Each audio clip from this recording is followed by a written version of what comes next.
All right, so let's look at the most type of common compression that everybody knows about, which is downwards compression. So within downwards compression, we all know how it works, okay? An audio signal has something like a peak or maybe too much energy and it crosses past the threshold, which is the borderline. So what happens is the compression says, okay, cool, and it takes it down. It brings the audio signal down in level, okay? So it's very important to understand this as well because with the attack time, a slow attack is like kind of like a procrastinating kid. It doesn't want to get to the job right away with the audio signal. It kind of just says, hey, I'll do it another time, and it ends up getting to it. And then you have a fast attack, which was kind of like a pesky person. As soon as they see the audio signal, they want to compress it right away. They're so jittery and so on top of it. So we got to understand those three brackets within downwards compression, which is dynamic movement, dynamic groove, and also solidifying something. So usually with dynamic movement, you got to also think about the release times as well. So something like, a ping pong ball, a paddle in a ping pong ball. If you swing it really hard, it kind of will snap back really quickly. And, sometimes if you put less energy into it, it will kind of move back and forth. That's more like dynamic groove. That's usually based on the tempo. And we're going to look at that as well. And the last thing is solidifying something. So with solidifying something, it's kind of really just helping something stabilize, helping it become the foundation of the house that we're building with the mix. So let's look at this a little bit further. The very first thing I want to look at is the release times and solidifying something like an acoustic bass. So let's look at this right away. I have something like the V comp right here, and let's not waste no time and let's get to it.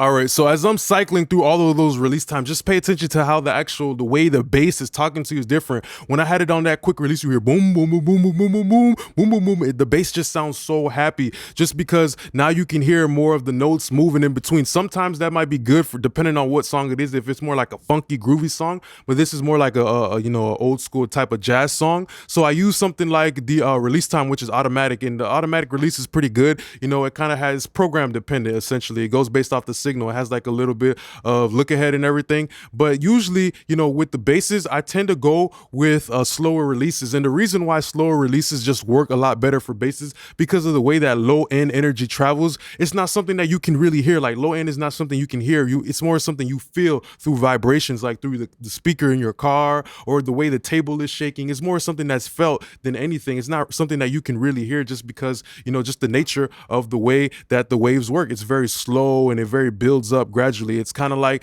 if you're drinking like a cup of water, you know what I mean? If you only have like a little bit of water and you're slowly drinking, you're slowly consuming it, it's a little bit easier for you to take it in versus where if you have something that's like a big jug of water and you're trying to drink it all, it's a little bit harder for you. So that's kind of how I see it as well. That slow flowing water, I want it to have a slow release so I can consume it better in my ears. And the most important thing about the V comp too is you also have something like a limiter. So with the limiter, it's pretty good too. I usually like to use fast attack and fast release because what it does, it really just kind of sandwiches the bass and it helps it become even more solid. So you can use something like a limiter as well as a compressor together to help get some of that solidity. So, when you're making music, you always got to think about the point of reference. So right here, this bass right here is kind of like the foundation. This is kind of like the floor, the tiles of the house that we're building up right now. Okay. And then after that, the next thing that I wanted to look at too is let's look at the Rhodes. Usually something like Rhodes Rhodes, it's kind of very hard to get something like that to image. So you also got to think about the ratio. Usually with the ratio, a higher ratio will work on more of the surface level of the pool, which is the audio signal, right? And a lower ratio will let you dip more of your toes inside of the pool. So that's something that you always got to think about. Well, different ratios will start to react to the material differently. So let's also look at the Rhodes that we had here, and let's look at how I was able to make the Rhodes image a little bit better using the release time. Let's look at the limiter as well too.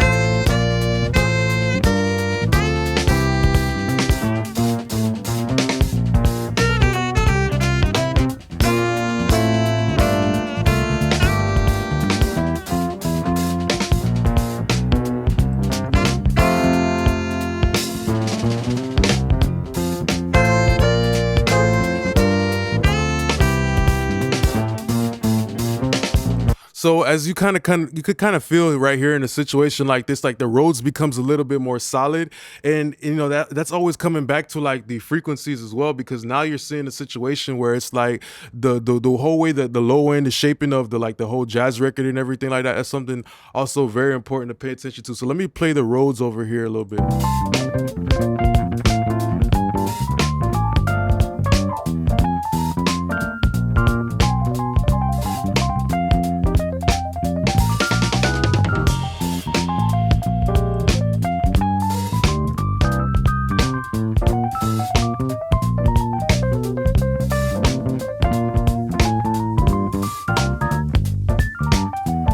So I picked Fast Attack because I really just wanted to clamp down on that Rhodes. Sometimes when you have all that low end moving all over the place, it kind of makes it a lot harder to interpret. You know what I mean? It's kind of harder to keep your eyes on the prize with something like that. So even with the Rhodes, you got to see that with the release times, a fast release, it kind of just made it harder to hear, because now it's like, it's kind of like a little kid running all over the place. It's like you want to really just control that Rhodes so you can hear all of the notes in between it. Okay, so the next thing after that, let's look at something like the kick, and with the kick, you also always got to think about kind of like the transient energy as well. With something like the kick, how do you want the kick to, do you want it to like really start to really drive the record, or do you want it to groove? So because this is jazz, I really wanted the kick to actually just groove, and I picked a ratio of about 3-to-1, also understanding that that's going to make it react a little bit different to that peak of the kick and everything like that. So let's also pay attention to how, you could really, really just kind of drive a whole song using that kick.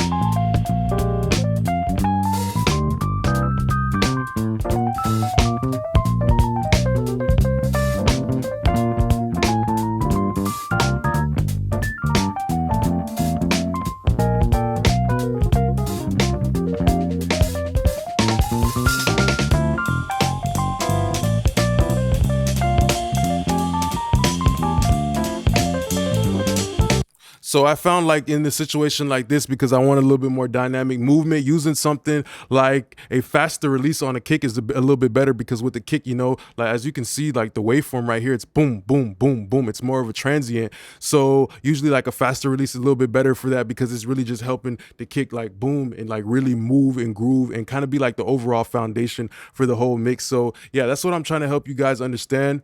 And even when it comes to something like, like the overall, way that downwards compression can be used, it can also be used in a way with like parallel compression. So right here, I parallel compressed all of the music, and it really just help to make it a little bit more solid. That's always what you want it to be, very solid, especially with something like a jazz mix. You hear all that low end and all that stuff going through, sometimes you can get a loose grip of it. So let's listen to that, how when I added a little bit of parallel compression, I used the Fast Attack to really just use it as a point of reference. So the original music is what it is, but now that I've given the listener something clamped down, now they have a way to know that east is west and that south is north and everything like that. So they have that point of reference. You know, without those other sides, we would not know, you know, we would not know what right is without left and everything like that, okay? We wouldn't know what up is without down. So that's something that you got to understand as well. So let's listen to this.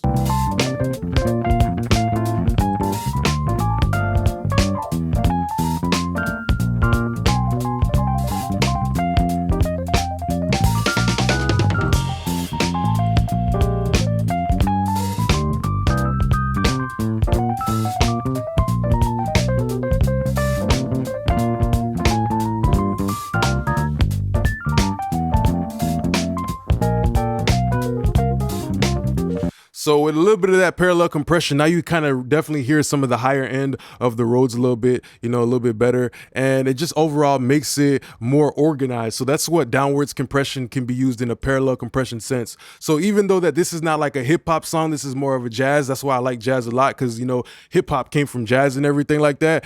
I also see that when you use something like a faster attack, you can take the punch out of the whole drums. And depending on the genre, some genres like rap have wide open drums that are so big and so transient, but in jazz it's more like something that's smoother. The drums don't usually have too much punch, so I'll use something like a drum bus compressor. And you know, compressing your drums, usually you can use it for like the distance where you want to position that, also the release time, how you want it to bump and groove. But in a situation like this, let's also look at how we can use the compression to control the transients, control the distance, control the punch, and how we can make the drum sound a little bit more mellow.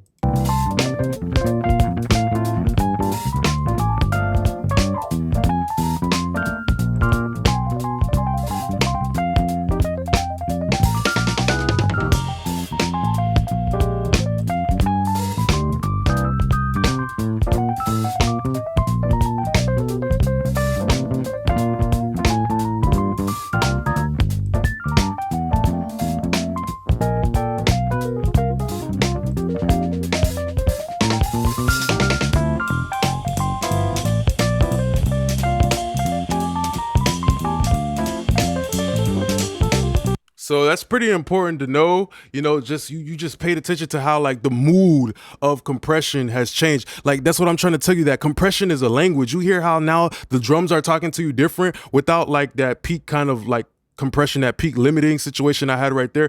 The drums were talking to you a little bit more open, a little bit more bold, a little bit more brash. But when I had that fast attack, that fast release in there, really just kind of giving it a haircut, you know, just clipping off the very tippity top, you kind of heard how it was the drums now started to, you know, chill. They started to relax. They started to change their personality. Now they became a little bit mellow, even though they still had the same movement. So that's something also very interesting to know. And I had a Fairchild on the drum bus. So I like the Fairchild. You got to understand the attack and release. So this one right here is a slow attack and a fast release. So a lot of that transient is still coming through. But even with a lot of these downward compressors, you got to always understand like the input and the output, what tonal coloration, what seasoning is it giving to the overall drum group. So this one right here, I really liked a lot because it really just made it sound so classic and so warm. And it kind of like really smoothed off the edge of even these, you know, acoustic instruments. Once they're all together, sometimes they're banging and the drummer's hitting them so hard. Sometimes you just need like something like a Fairchild or something that can warm it up, you know. So it's always important to understand like the input and output of these compressors, these downward compressors.